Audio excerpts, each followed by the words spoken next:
শীতের দিন তো প্রায় শেষ দিকে, তাই শীত চলে গেলে তো নরম রোদের উপভোগটা আর ভালো লাগে না।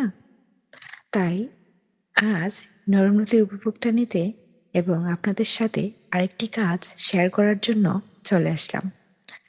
হ্যালো এভরিওয়ান, কেমন আছেন সবাই? আমি পূজা আর্ট গ্যালারি থেকে বলছি। এই পেজটিতে সবাইকে স্বাগতম। আজ কি কাজ করছি বলুন তো? আসলে এই আকাশি কালারের পিসটা একটা ব্লাউজ পিস।